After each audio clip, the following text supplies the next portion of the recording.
This is for Vane Hellsdaughter, the Wandering Witch, and I wanted to see you guys on YouTube today because I went to Half Price Books yesterday. Sorry, I'm being super quiet because boyfriend is asleep upstairs and he's a super light sleeper, and he worked the overnight shift last night and I really don't want to wake him up. His shift went like 3 hours over.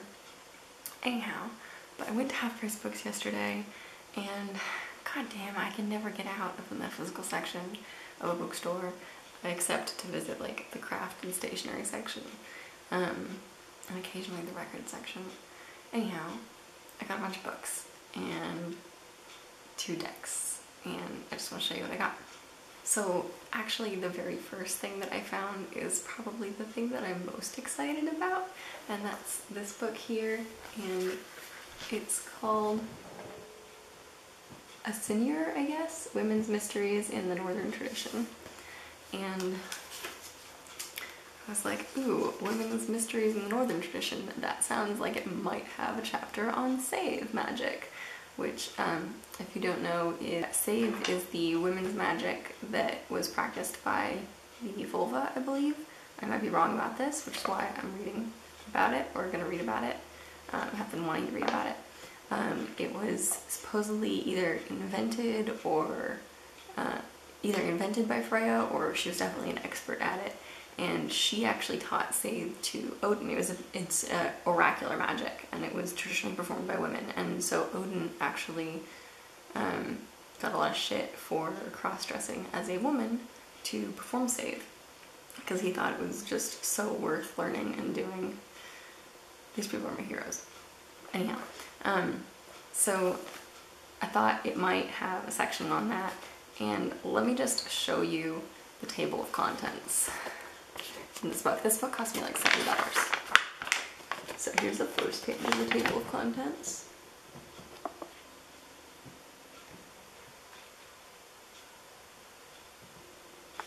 And then here's the second page.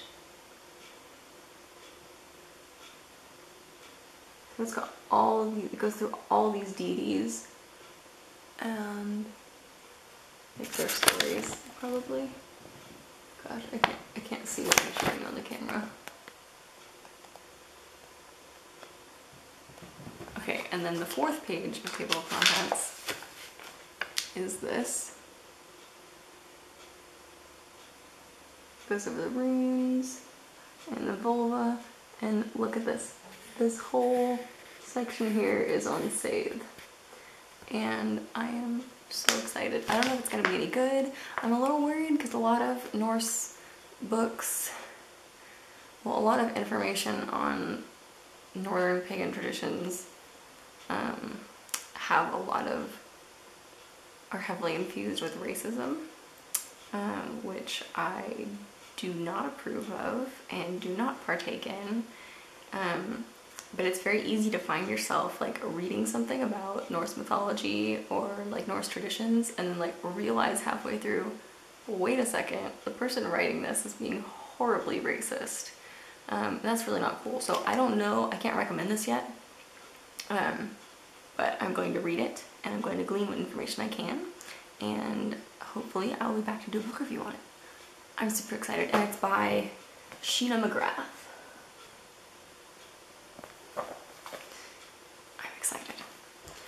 Okay, so the next book I got is, I actually ran into somebody I knew from Circle at the store, and it's like I was on the bottom shelf and I heard somebody walk up and I was like, there's a 50-50 chance I know this person. And I looked up and sure enough I did. I always think when I'm in the metaphysical section of Half Price Books, like, oh, there's probably a 50-50 chance I know this person. And I always look up and it's never somebody I know. But this time it was somebody I knew.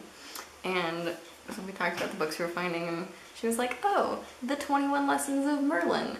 There's 2 copies of that here. That's weird. I've never ever seen a copy of that at a Half Price Books ever before. And then last week we did a circle on Merlin, and now I've seen it in every Half Price I've been to. So I didn't know anything about this, but I'm reading The Mists of Avalon right now, and so I already work with a lot of Norse deities, and a couple other deities, and the Celtic half of my heritage has been calling to me for a while now.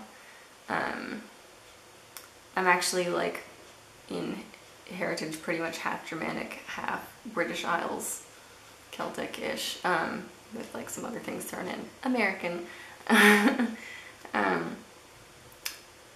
But yeah, the Celtic half of my heritage has been calling to me for a while, and now reading the Mists of Avalon, I find myself being very drawn to find out more about what the actual practices are and the traditions of the Celtic shamans and the druids.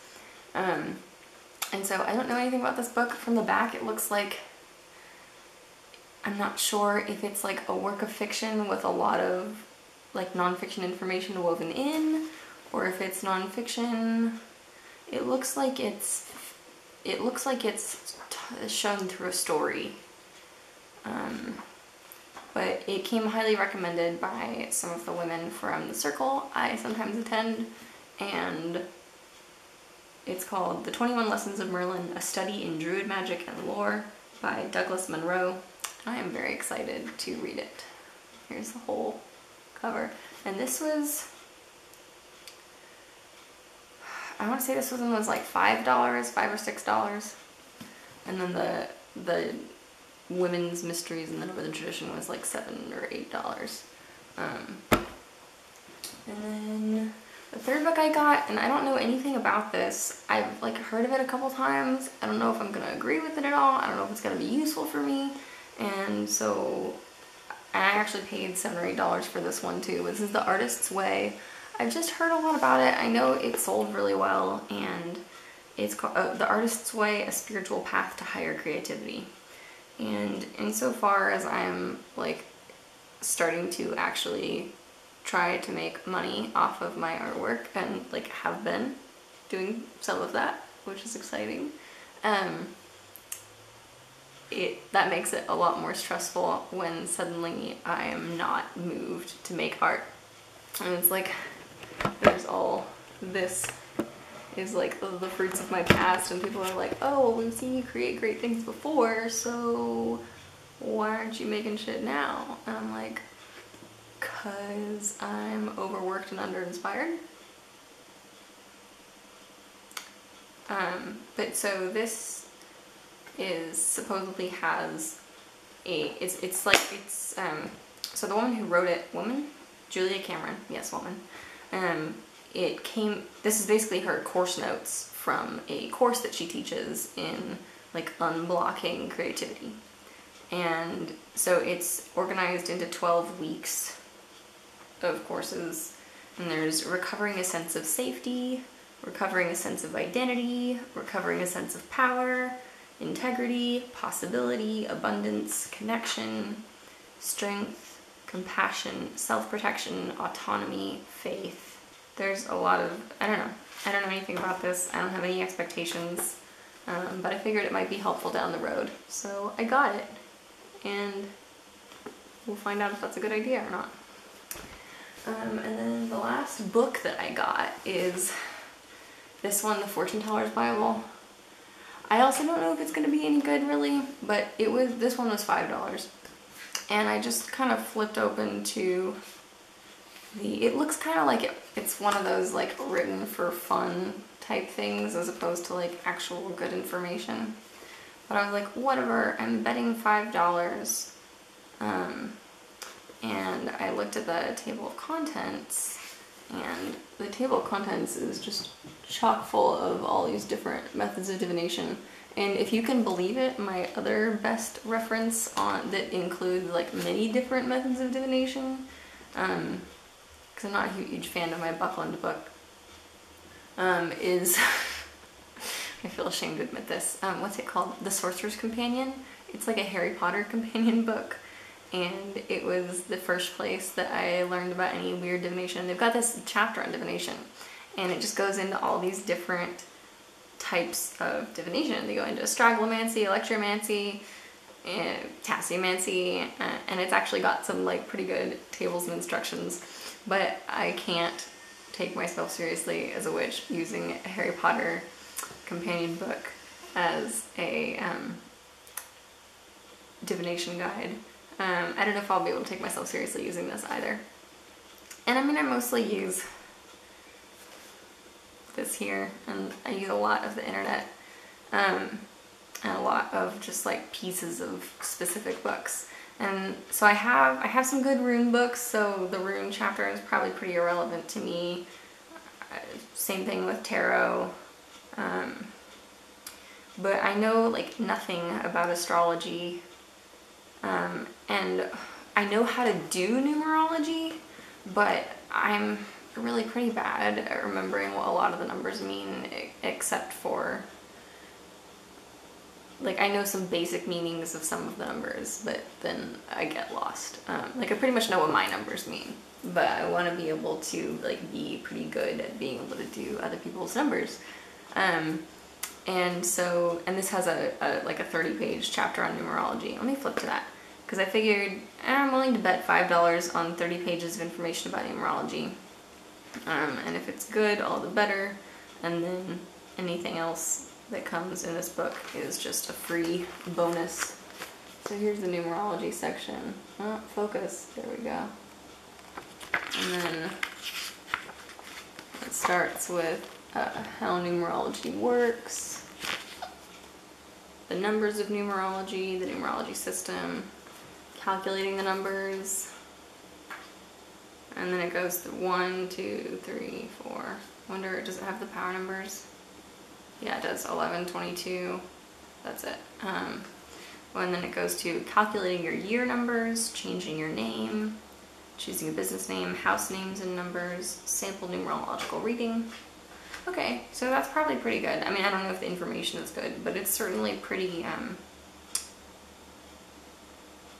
comprehensive.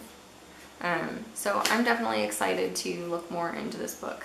And the other thing is I want to show you, I got 2 decks. They're actually my first Oracle decks.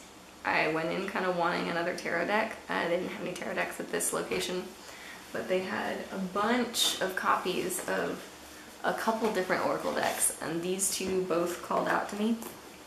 And so I got them because they were $10 each. $10 each for this. The Heart of Fairy Oracle by Wendy and Brian Froud. And this one I kind of figured, I don't know, I read the review of it on Eclectic, and there was only, at least on my phone that I could access, there was only 1 review. And I was confused because the deck had like 3 stars, but then the review was like completely fangirling out over the deck and just like Brian Froud as a person and a fairy person. But I figured I really like his artwork, Brian Froud's artwork, and so even if I end up hating this as a divinatory deck, I will use it in craft projects, in my Book of Shadows, probably. And I'm gonna do an unboxing video of both of these and flip through and kind of do like a preview review. And then the other deck that I got is the Goddess Inspiration Oracle by Chris Walder, creator of the Goddess Tarot. And these ones, I'm actually thinking I may go back and get like 2 or 3 more of these and do snail mail Goddess Oracle readings, because I think these are, this is a good, I've been wanting to do something like that because I really like sending people mail, and I really like getting out my calligraphy pen, and I would love to send people, that's one of the reasons I want to get back into numerology, is because I'd really like to be able to send out people like beautiful calligraphy numerology readings on parchment, like a wax seal, and I get so giddy over like beautiful calligraphy and stationery. My calligraphy is not great, but when it's like pretty good calligraphy and it's witchy stuff, I feel like the cool factor goes way up. Anyhow, is that a rude sign? Whatever. I was just saying it goes up. Anyhow, so the Goddess Inspirational Oracle, it says, powerful, sacred, wise, feminine. Enrich your life with the wisdom and guidance of the Divine Feminine. Anyhow, I read the reviews for this. It had like 4.5 or 5 stars. People seemed to really like it. I'm a little bothered that it looks like the art on the cards like doesn't take up the whole card, but I'll get more into that when I open it and do the unboxing. Anyhow, so I got all that at Half Price Books yesterday for under $50. 4 books, 2 decks, under $50. Usually 2 decks would run like $50. I'm excited. Anyhow, thank you for watching my little Half Price Books haul, and I will see you in a minute or on the next video when in literally like 1 minute I'm gonna open one of these decks. I'm not sure which one I'm gonna do first.